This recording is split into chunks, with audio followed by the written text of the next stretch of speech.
The first gunshot shattered the silence of dawn, echoing off the jagged cliffs like a warning carved into the very earth. Ruth Mayfield froze mid-step, her chest heaving, as the acrid scent of gunpowder mingled with the damp smell of pine and wet earth. At 30, she had faced hardships before poverty, long treks, bitter storms, but nothing had prepared her for this. Every instinct screamed danger, but she had no choice. Her journey to meet Jonah Blackhawk, the man she was supposed to marry, was nearly over, and she would not turn back now. Ruth pressed herself against the side of the old general store in Granite Ridge, a town long abandoned except for whispers of past miners and forgotten disputes. Her boots, caked with mud and river sediment, slipped slightly on the stone.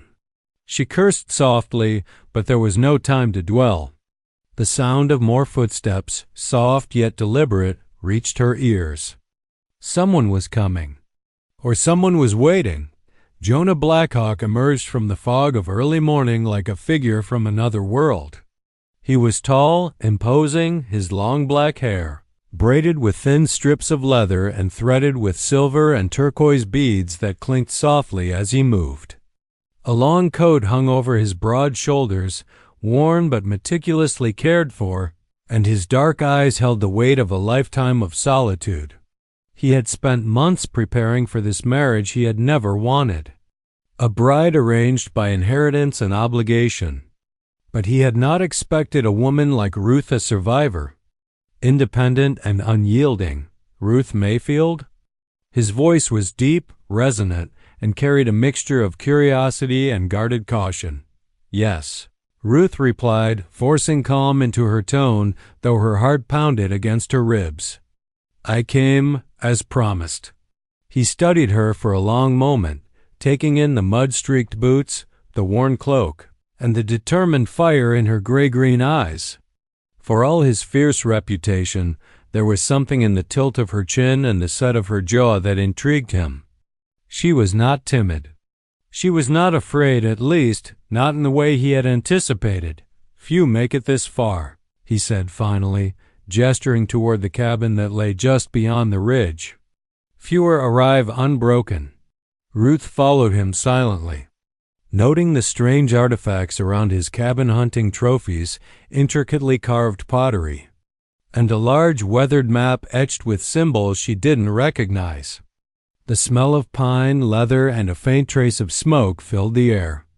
Every detail of this place screamed history, legacy, and secrets.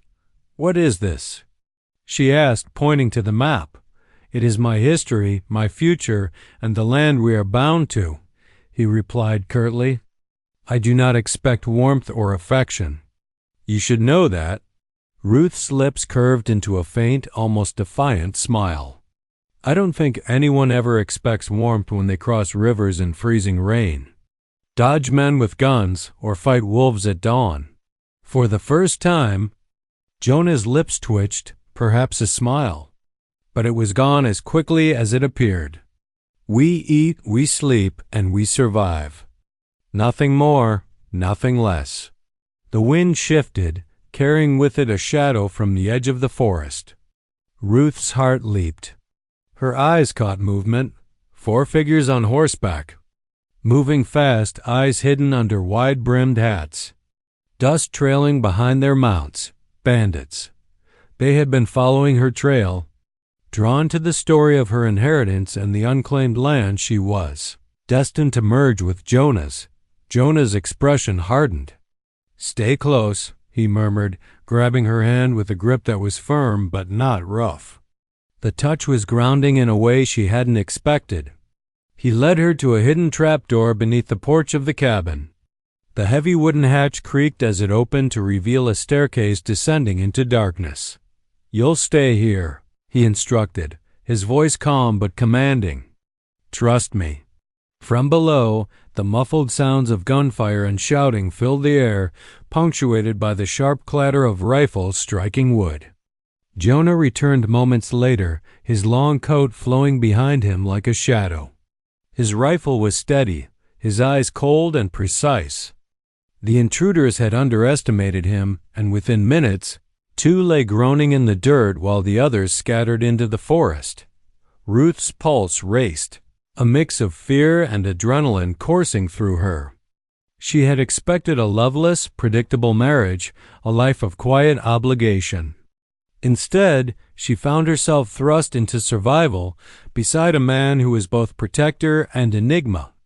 And as she looked at Jonah, standing tall against the morning light, she realized she felt something stirring she hadn't anticipated, a fragile, thrilling hope. The morning after the attack, Ruth awoke to the smell of coffee and sizzling bacon. She stepped outside to find Jonah by the river, kneeling beside the flowing water, washing a set of turquoise jewelry with meticulous care. Sunlight glinted off the stones, creating tiny sparks of color against the mist rising from the river. "You are up early," Ruth said, approaching cautiously. Jonah didn't look up. "The river carries more than water," he said. "It carries secrets. You must understand this land if you are to survive here." Ruth knelt beside him, dipping her fingers into the icy current. The water tugged at her sleeves and sent shivers up her spine. She saw what he meant. The river was cluttered with hidden objects, barrels, broken tools, shapes too faint to identify. Bones, perhaps, or remnants of lost travelers. Jonah's gaze met hers, piercing, almost challenging. "You are braver than I expected," he said. "Few women can endure the river's judgment." Before she could respond, a sudden scream pierced the quiet morning. A small figure struggled in the river, tangled in a fishing net near the bank. Ruth's instincts overrode caution. She waded into the cold, swift current, heart hammering, muscles straining against the pull. Jonah dove in beside her, silent and fluid, his long coat trailing in the water like a shadow. Together, they freed the girl, who collapsed in Ruth's arms, shivering but alive. "Thank you," she whispered, voice trembling. Jonah helped carry her to shore. The girl's wide eyes took in the imposing figure beside her, his presence both terrifying and mesmerizing. "Who is she?" Ruth asked. "Lani," Jonah said softly. "She has no family and wanders too close to the forest at night. She will stay here for now." The days that followed were filled with lessons and discoveries. Ruth learned to cook over open flames, track game, and navigate the unpredictable terrain surrounding the cabin. Jonah, for his part, revealed fragments of his life and culture, teaching her the language of the land, the subtle signs in the trees, the flow of the river, the warnings hidden in the wind. One evening, as firelight flickered across the cabin walls, Jonah pulled out a small notebook. Its pages were filled with sketches, maps, and symbols. "These are my ancestors' stories," he said. "They guide how we live, survive, and remember. You may need to know them someday." Ruth studied the notebook, feeling a profound connection to the past and to the man beside her. Here, in the wilderness, amid danger and discovery, she realized she was no longer the cautious, city-bred woman she had been.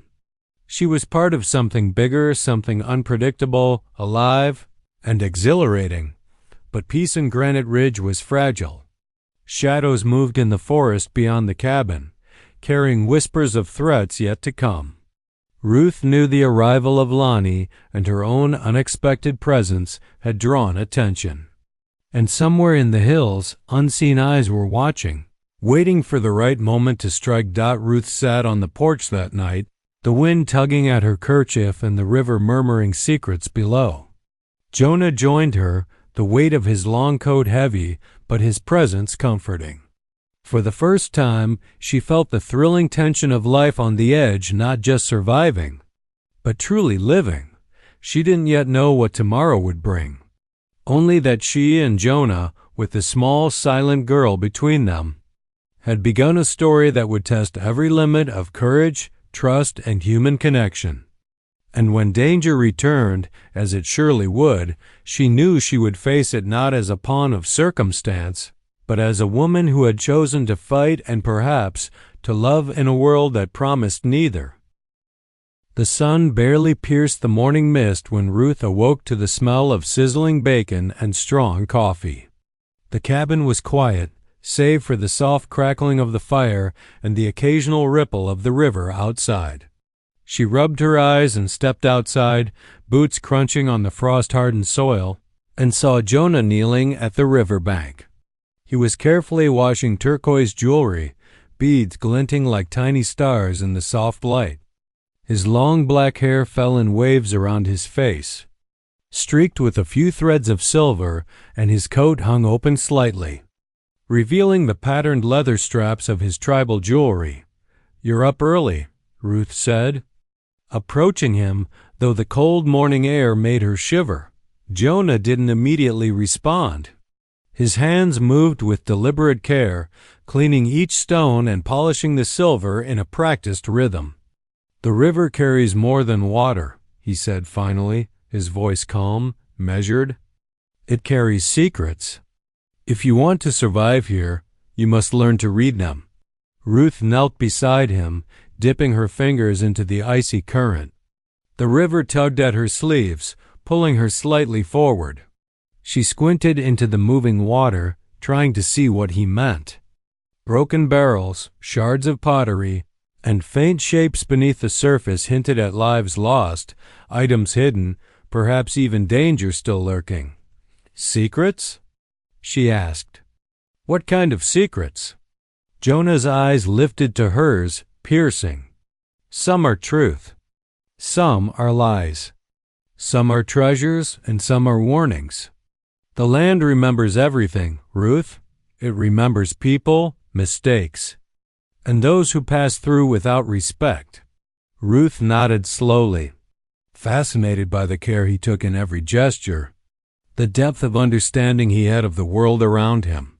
He had lived alone for so long, and yet every motion was precise, almost ceremonial. She wondered if anyone had ever seen him truly relaxed. Before they could discuss further, a sudden, panicked scream tore through the quiet morning. Ruth's heart leapt into her throat. She scrambled to her feet and looked upstream, spotting a small figure tangled in a fishing net near the bank. The current tugged at her coat, pulling her forward, but she didn't hesitate. She plunged into the river, icy water clawing at her legs and arms. The shock stealing her breath for a moment, Jonah was in the water almost immediately, his long coat trailing like a shadow behind him. He moved with the grace of a predator, silent, fluid, and honoring. Together, they reached the girl, who was flailing and crying, her small hands snagged hopelessly in the net. Ruth grabbed her under the arms while Jonah cut the tangled ropes with the precision of a man who had done this many times before. Once freed, the girl collapsed into Ruth's arms, shivering violently. Her wide brown eyes stared up at them, and she clutched Ruth's coat like it was a lifeline. "Who are you?" Ruth asked softly. "Lani," the girl whispered. I was fishing. I fell in the net." Jonah helped pull her to shore, his gaze sharp, scanning the trees as if expecting danger to emerge from the mist.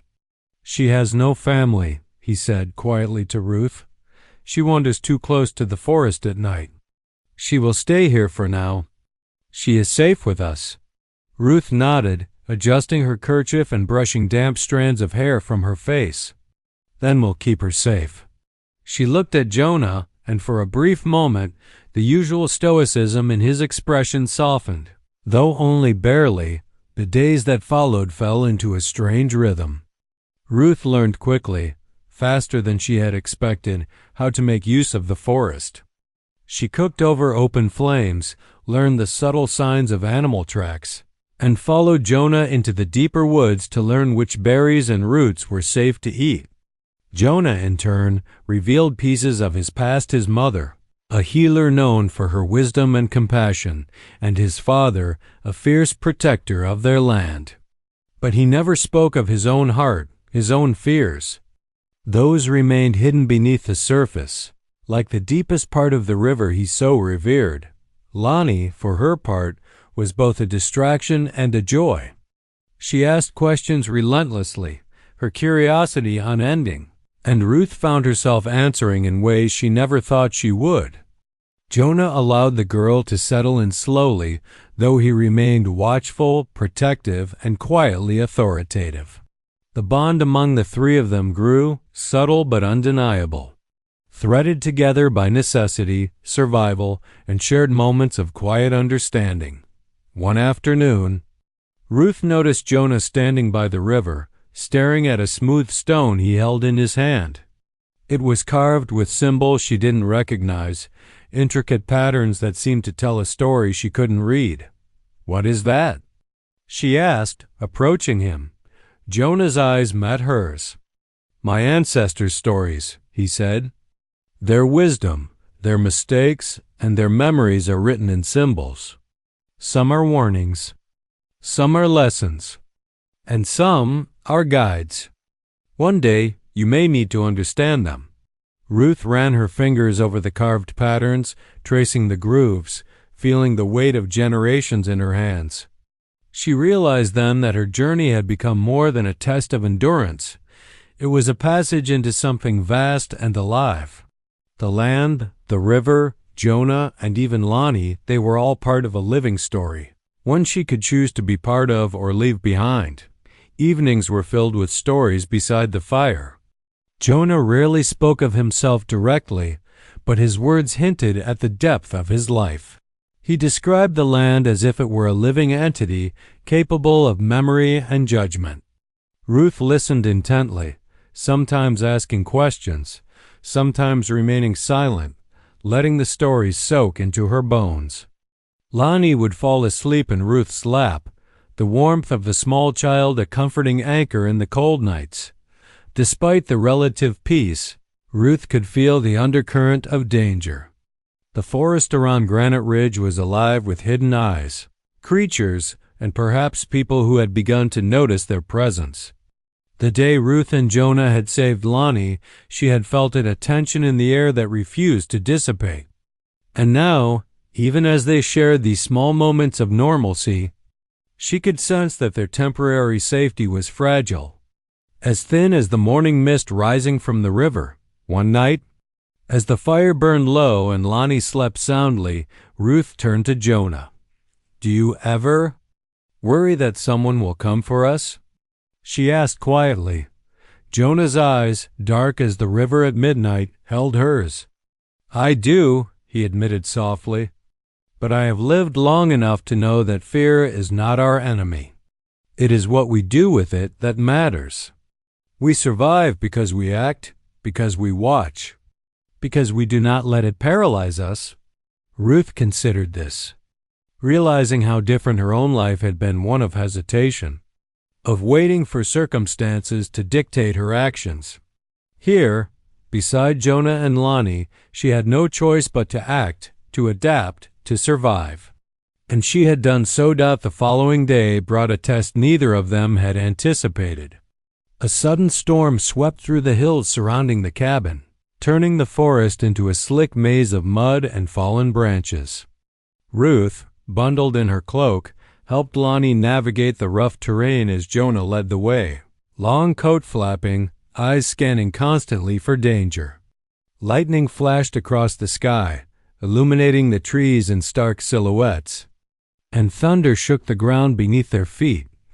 They sought shelter beneath a rocky overhang, mud sliding down the cliffs like rivers of dark ink. Jonah quickly built a small fire with flint and kindling, while Ruth tended to Lani, keeping her warm and calm.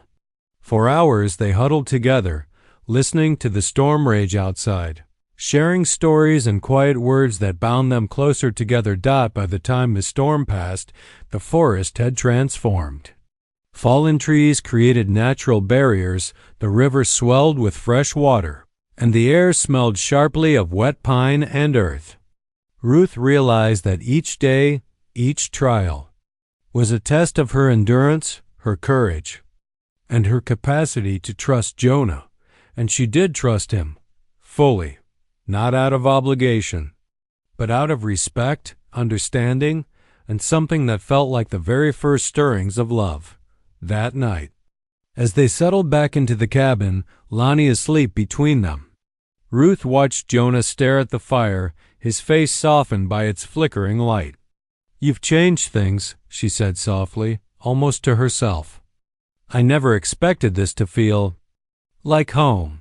Jonah's gaze met hers, steady, unflinching. "Home is not always a place," he said. "Sometimes it is the people who fight beside you, who trust you, who survive with you.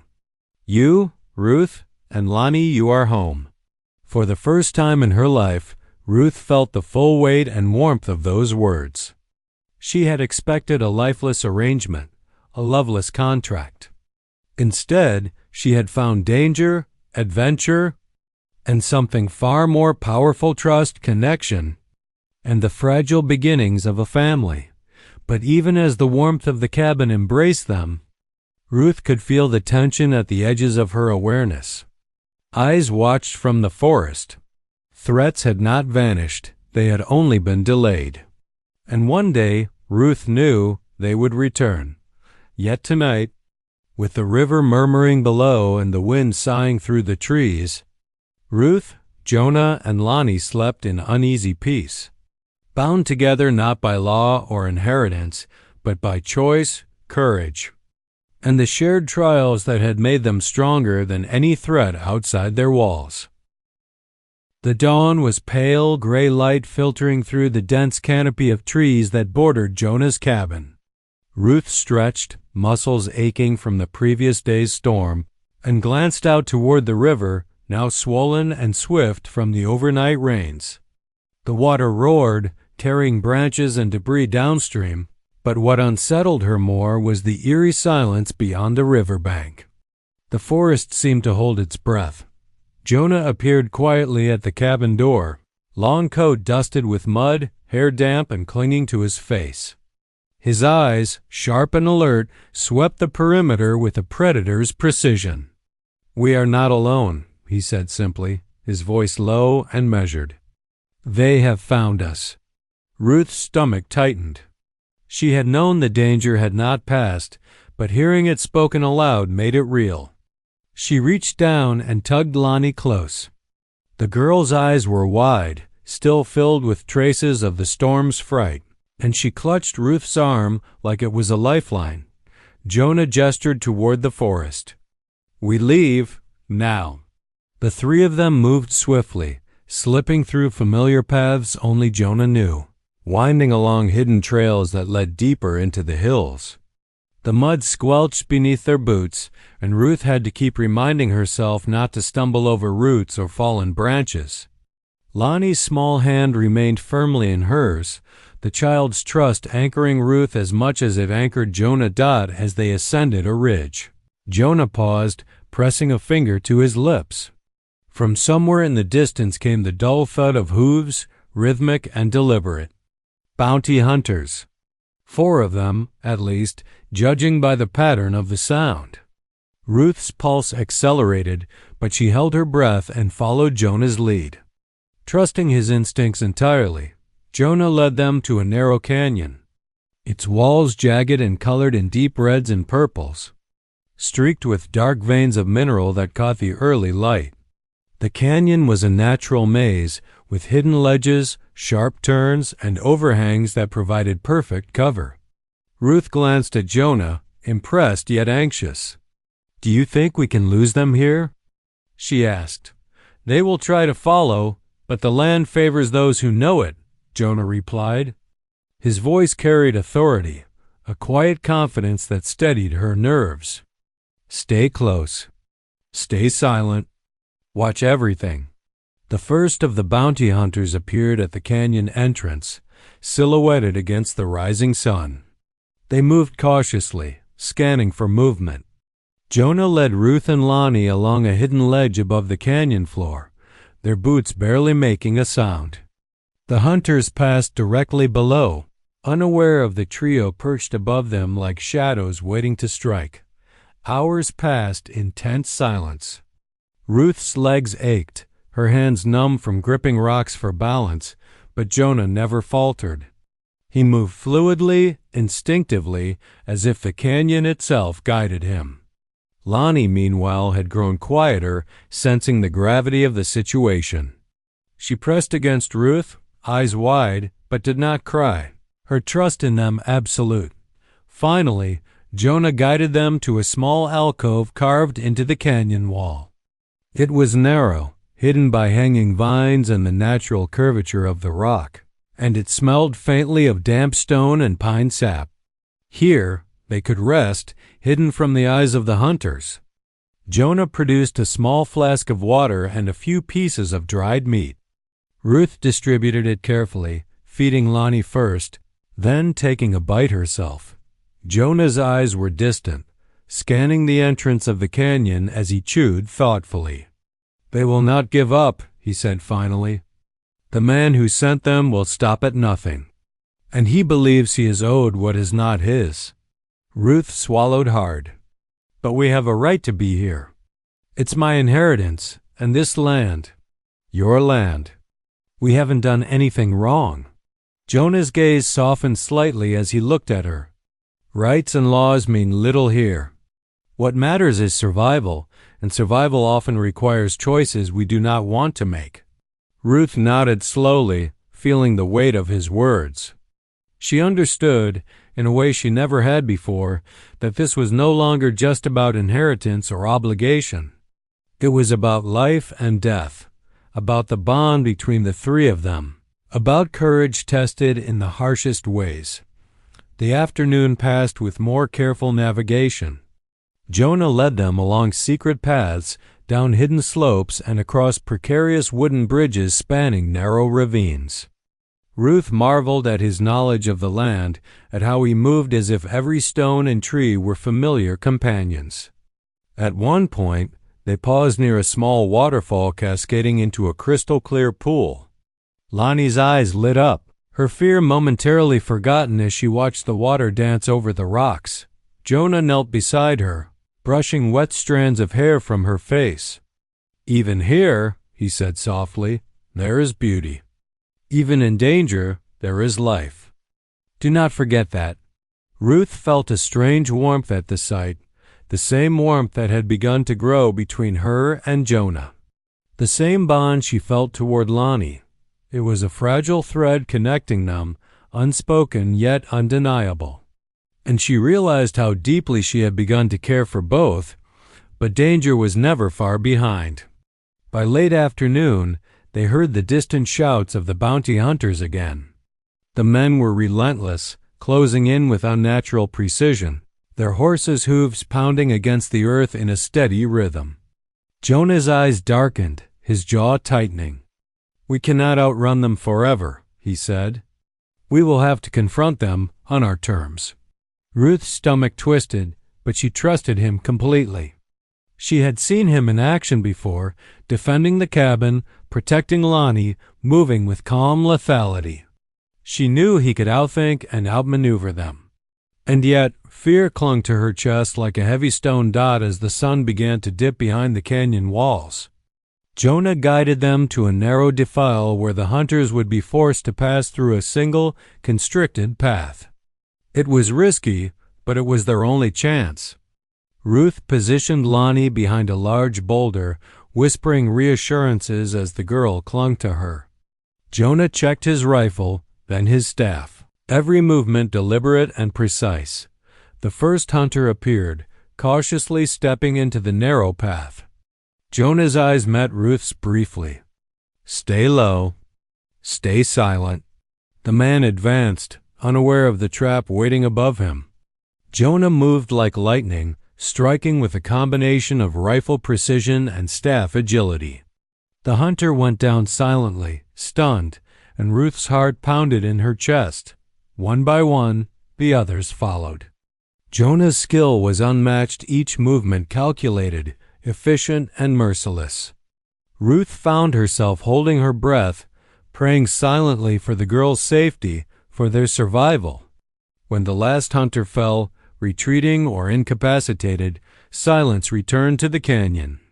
The only sound was the river rushing below and the wind sighing through the trees.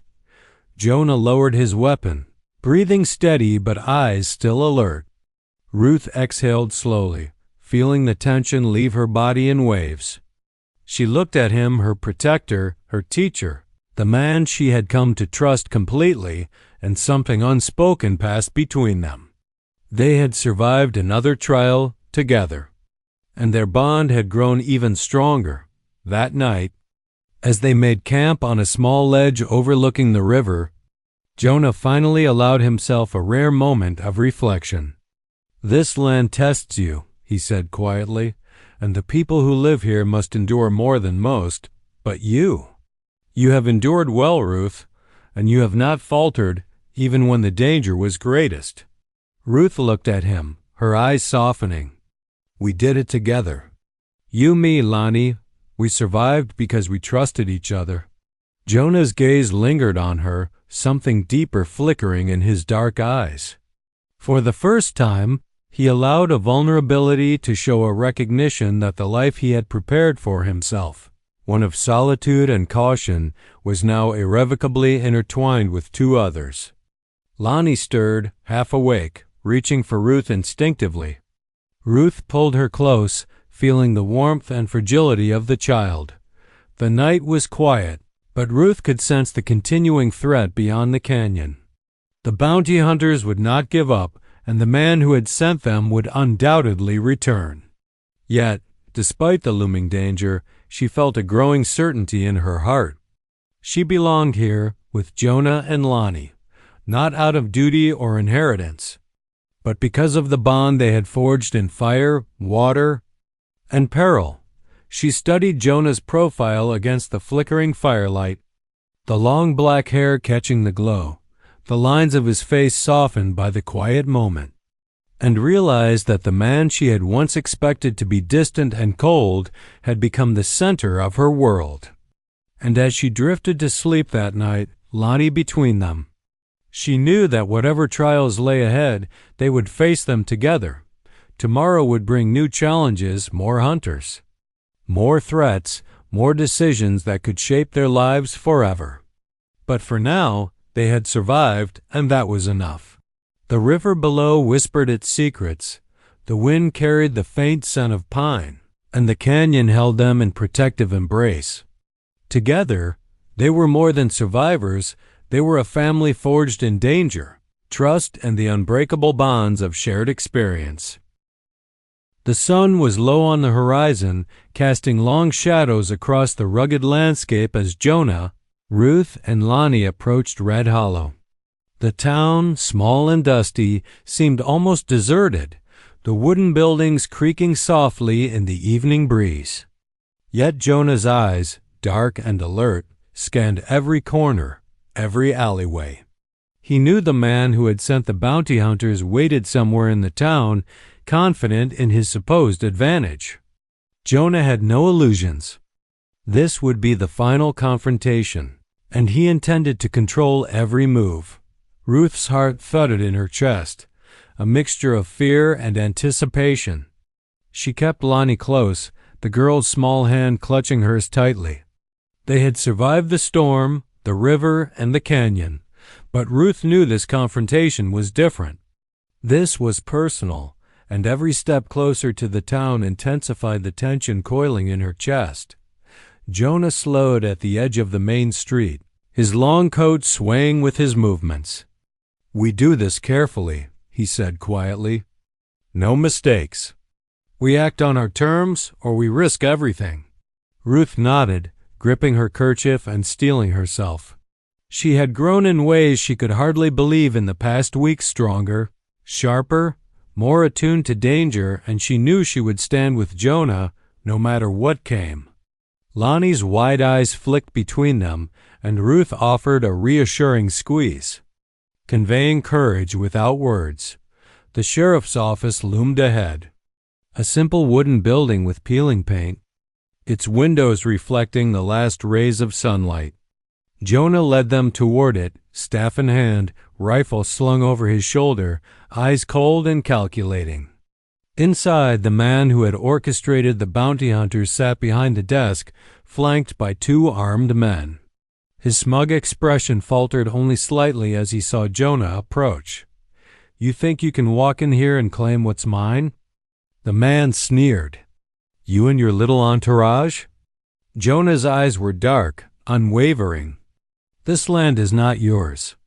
She is not yours. And you will leave before you regret it. His voice was calm, deliberate, carrying the weight of unshakable authority. The man laughed, rising from his chair and motioned to his men. Get them. The hallway erupted into chaos. Jonah moved with lethal precision, rifle and staff striking in perfect synchronization. One of the men lunged, and Jonah sidestepped, bringing the staff down with a crack that echoed in the small room.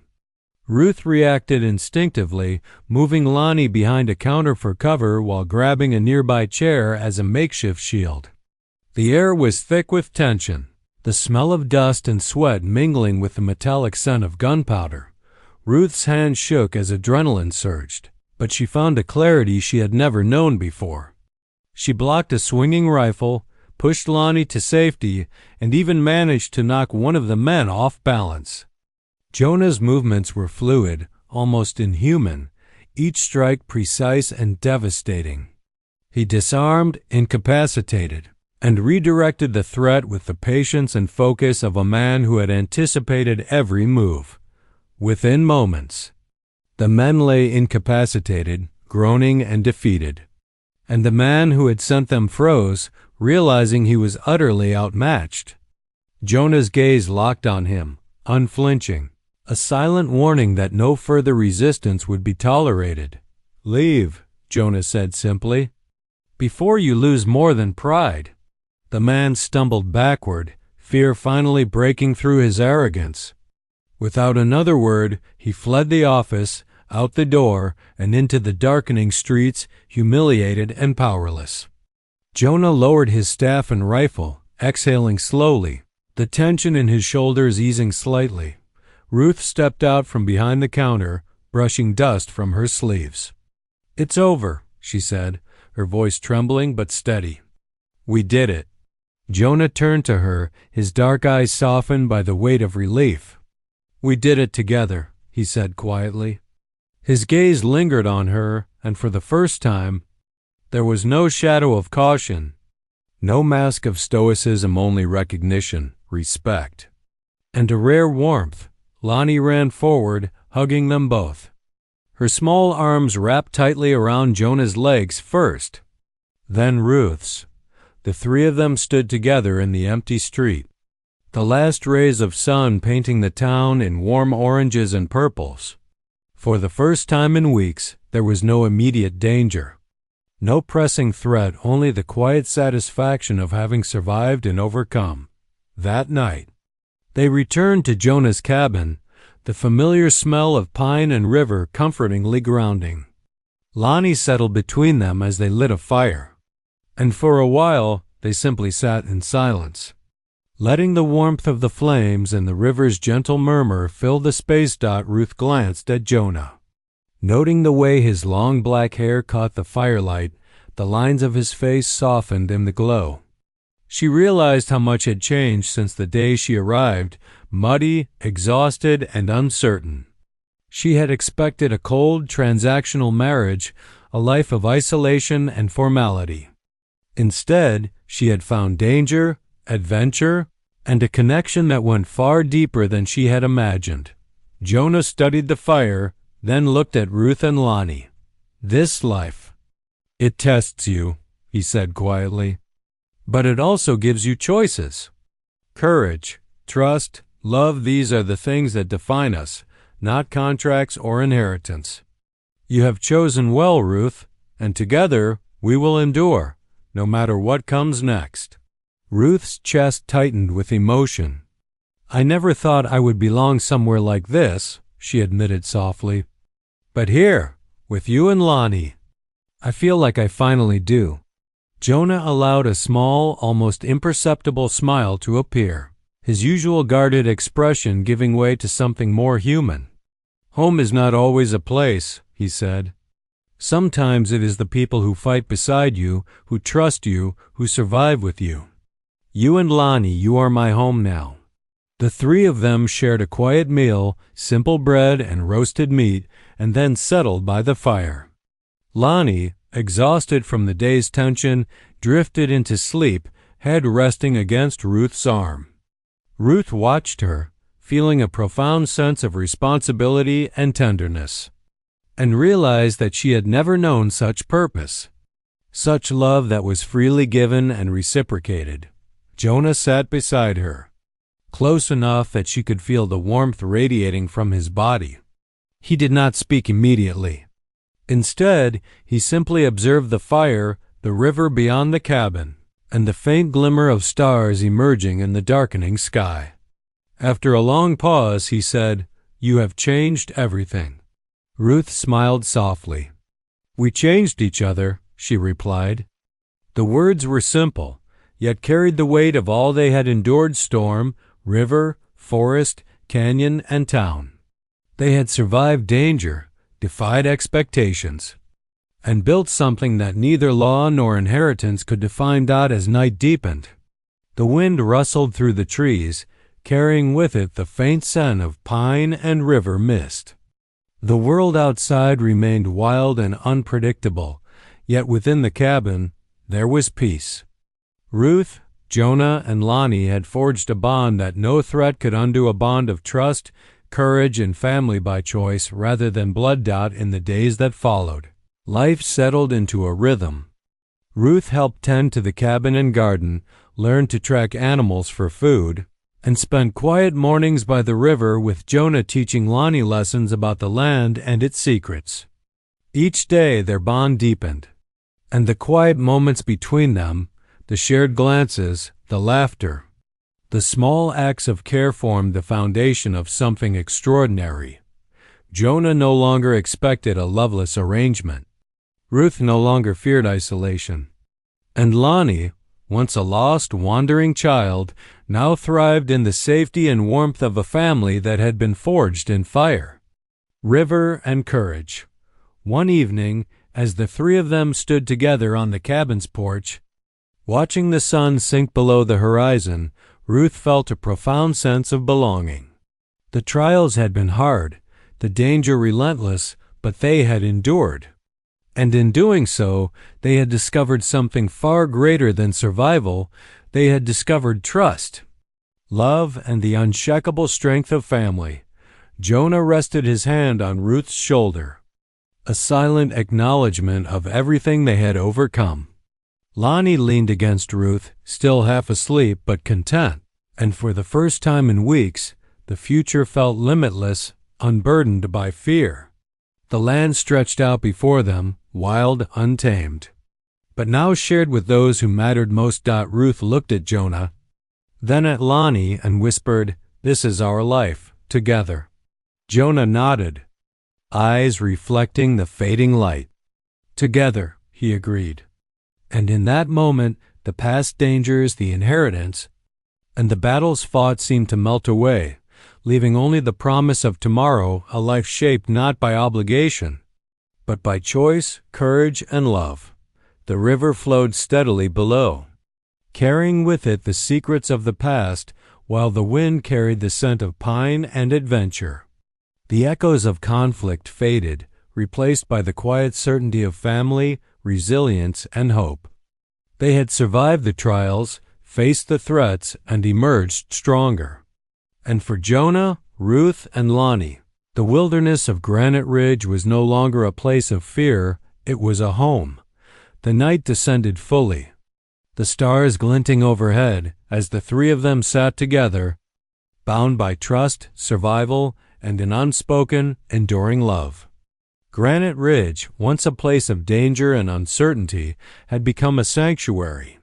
And in the heart of that wild, untamed land, a new story began, one of courage, connection, and the extraordinary power of choosing one another. For the first time, they were not just survivors, they were a family. And nothing could take that away.